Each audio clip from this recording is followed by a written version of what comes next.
নমস্কার বন্ধুরা, রুমার হেসেলে সবাইকে স্বাগত। আশা করছি সকলে ভালো আছেন, সুস্থ আছেন।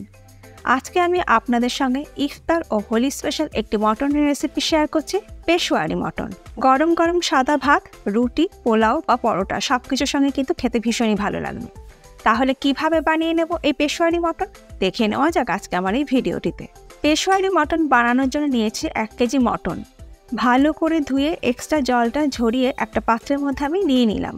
ম্যারিনেশনের জন্য এর মধ্যে দিয়ে দিচ্ছি 1 টিস্পুন নুন, হলুদ গুঁড়ো দিয়ে দিচ্ছি 1/2 টিস্পুন, আর দিচ্ছি কাঁচা সর্ষের তেল 1 টিস্পুন। নুন, হলুদ আর কাঁচা সর্ষের তেল দিয়ে মাংসটাকে ভালো করে মাখিয়ে নিয়ে 30 মিনিট রেখে দেব। হাতে যদি সময় কম থাকে তাহলে 10-15 মিনিট রেখে দিলেও হবে। মাংস ম্যারিনেট করে নেওয়ার পর একটা মশলা আমি তৈরি করে নেব।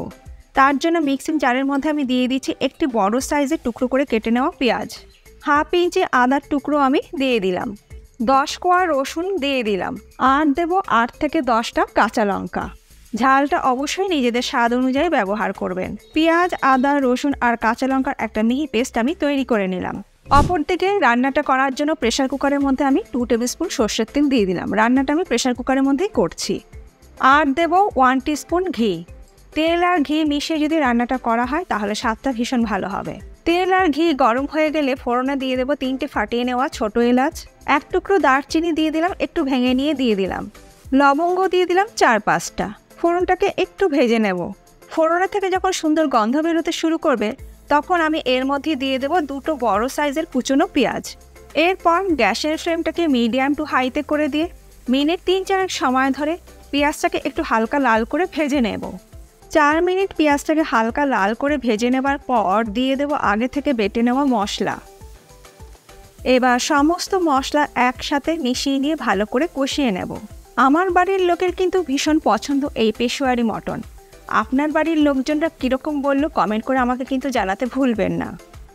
যাই হোক, মিনিট 7-8 মশলাটা ভালো মতন কষিয়ে নেওয়া হয়ে যাবার পর এর মধ্যে দিয়ে দেব আগে থেকে নুন, হলুদ আর সর্ষের তেল মাখিয়ে রাখা মাংসের টুকরো। এরপর মশলার সাথে মাংসটাকে ভালো করে কষিয়ে নেব, গ্যাসের ফ্লেমটাকে মিডিয়াম টু হাইতে রেখে।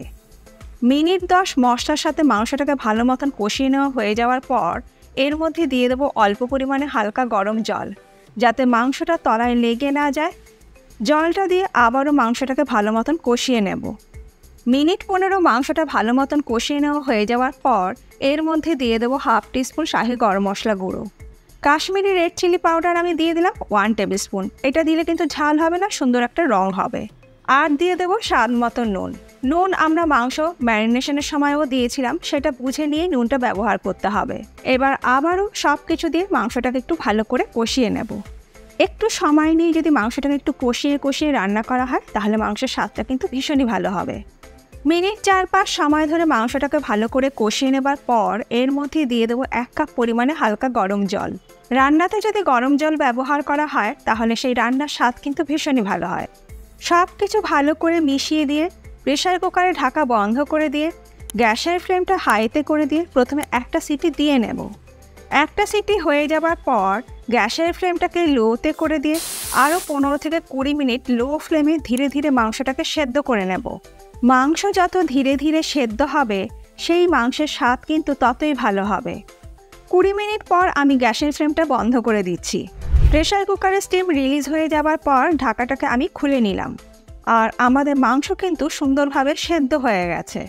আরও একবার মাংসটাকে ভালো করে আমি মিশিয়ে নিলাম, আর মাংসের রঙটা দেখুন কত সুন্দর হয়েছে। এরপর মাংসটাকে আলাদা করে আমি একটা তড়কা দেব। তার জন্য কড়াইতে দিয়ে দেব আরও 1 টিস্পুন ঘি। ঘি মেল্ট হয়ে যাবার পর এর মধ্যে ফোড়নে দিয়ে দেব 1 টিস্পুন শাহি জিরা।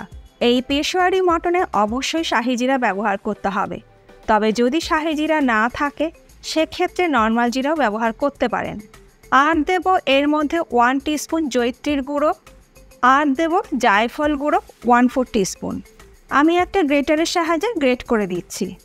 এই ফোড়নে জায়ফল আর জয়িত্রীর গুঁড়োটা অবশ্যই ব্যবহার করবেন, এতেই পেশোয়ারি মটনের স্বাদ কিন্তু খুবই ভালো হয়।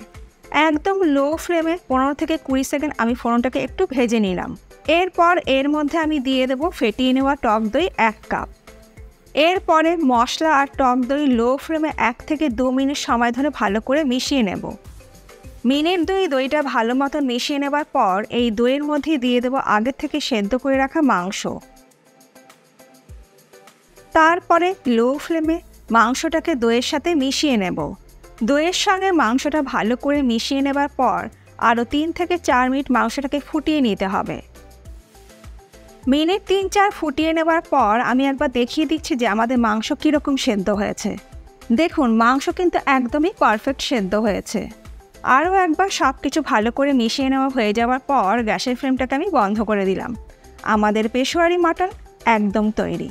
এবার এটাকে আমি সার্ভ করব। আজকে আমার এই পেশোয়ারি মটনের রেসিপি আপনাদের কেমন লাগলো আর আপনাদের বাড়ির লোকজনও কী বললো আমাকে অবশ্যই জানাবেন।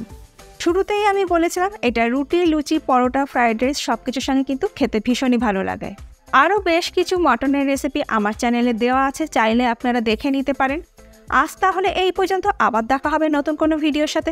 ভালো থাকবেন, সুস্থ থাকবেন, ধন্যবাদ।